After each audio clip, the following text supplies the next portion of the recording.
There are a ton of competitive games, and I mean a ton. But is that a bad thing? I don't think competition is ever a bad thing. If anything, it can be something great. I love seeing great sportsmanship to show some humanity towards someone that is supposed to be their opponent. Showing that even though they're there to compete against one another, it's not to bring the other one down, but to bring out the best on both sides. Pushing each other to their absolute limits to break them and to ultimately become better. That is the peak of competition. But then you have the other side. Oh, wow! With the reversal forward.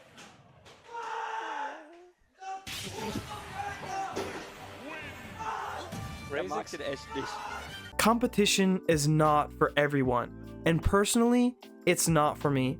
Growing up, I played competitive games religiously. Games like Overwatch, Smash, Destiny PvP, and the game I played the most was Apex Legends. In high school, I played so much Apex.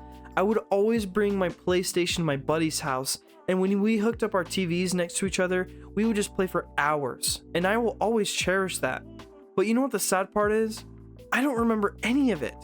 Not the hanging out with my friend part, I will always remember that, but the game itself. I try and look back and remember anything about trying to climb the ladder and gain some rank, but I don't remember any of it. It's pretty foggy, and the things I do remember are when I broke some controllers in frustration, and that kind of brings up my next point. When I play competitive games, I get so angry, and I don't even know why. If I had to guess, it's because I get frustrated with myself for not being better, for not being good enough that I lost that gunfight or whatever it was I was playing at the time. I also used to go to another buddy's house to play Smash, and he was insane at Marth, and it would seriously piss me off. I would get so angry that eventually when I did win, I didn't even care. And that's why competitive games aren't for me. I've tried so many times to get past my frustrations and just play the game, but it would sometimes feel like I would be putting myself in a cage that, at the end of the day, I don't need to be in. You choose the games that you play. And if a game is making you that upset and it no longer becomes fun, just find a different game. There are hundreds upon thousands of games to play that I promise you'll find a game that you enjoy. In the past couple of years, I've been finding other ways to push myself, like soloing dungeons in Destiny 2, soloing Fatalis in Monster Hunter World, or even just beating Minecraft for the first time with friends, and I've been having so much fun doing that. There are so many different games that you can play. You should never feel like you're stuck playing a game, and if you feel that way, I highly encourage finding something else to play. Games, like all hobbies, are meant to be enjoyed, so find the game that makes you happy to play. And if you enjoy the competitive nature that those games bring, then you should keep playing them. Like I said before, there's never anything wrong with trying to be competitive and get better at something that you love. Just make sure it's for the right reasons.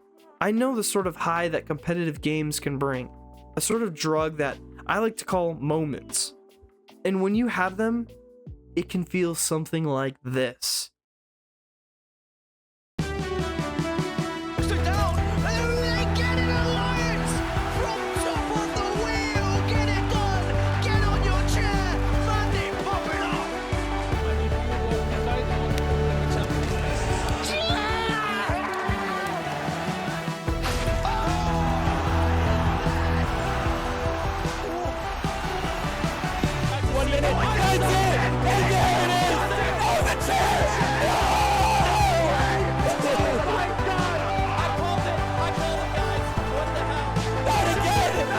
This is a true message, so I'm really proud of that moment. These moments can be some of the best feelings in the world. It's a moment that's personal to you and something that feels accomplished.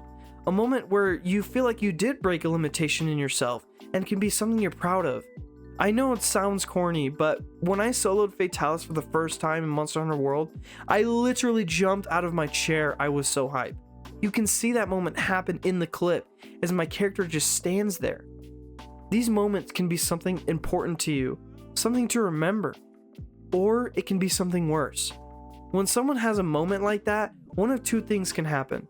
They'll rather move on and keep that memory with them, or they chase that high that happens only so often.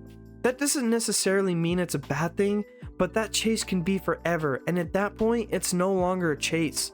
it becomes an addiction. And an addiction to anything is never good. It can be something that consumes your life. And this doesn't even have to be about games. This can be from anything, and that's why it's kind of scary, so make sure you're playing the game for the right reasons. If you feel like you can relate to any of this, then just step back and think about what's best for yourself. If playing something else is the right thing to do, then step away for a bit. There's no harm in that. I wanted to step away entirely because I just couldn't control my emotions when playing those kinds of games. So I did what I could control, and that was to walk away from them entirely and found other games to enjoy. Like I said, you should do what's best for you. Another thing I wanted to go over was the kind of nature that competitive games can bring, because they can be extremely toxic, and you know exactly what I'm talking about. I'll bring up the worst of the worst. You can probably guess which game I'm referring to. The big League of Legends. A couple of years ago, I tried getting into the game myself with some of my friends, and I did actually enjoy it for a while, and when I got my first pentakill playing Pantheon, dude, I was pretty hooked from there. Then I tried playing by myself and climbed the ranks a bit, and man, that was a pretty terrible mistake. People can be pretty brutal when you take their jungle camps when you thought it was okay. I mean, people will ban your character just out of spite. It can be a seriously brutal space to be in, and that's honestly the kind of atmosphere that these competitive games can bring. It's not always like that, but it feels like it happens almost every time. Now, I'll admit, I've been on both sides before. I've been the toxic one and the one on the receiving end. Being in a toxic space like that for long periods of time can seriously get to you, and it sucks because in games like League or Counter-Strike, you have to communicate, and 9 times out of 10, they aren't going to be friendly when you make a mistake. And when you take abuse like that, you start to play worse and make even more mistakes. Then it starts to become this downward spiral until you see the defeat screen. It's not like that for everyone. But it was like that for me, and man, I got so sick of it. And I know what you're saying, just play quick play, man. But dude, it's just as bad in quick play as it is anywhere else. I swear, I've played with people as if they traded it as if their life was on the line, and I know you have too. If you can look past it, then I seriously applaud you, but I would just never seem like I could. All of these are pretty much the biggest reasons why I stepped away from it all. Competitive games can be a lot, but I again completely understand if you genuinely enjoy that kind of space. Improving at something and seeing your reward for doing so by hitting that rank you wanted or whatever that might be can feel pretty good, and for those people, here's your treat. You earned it. Anyways, happy life to you all. See ya.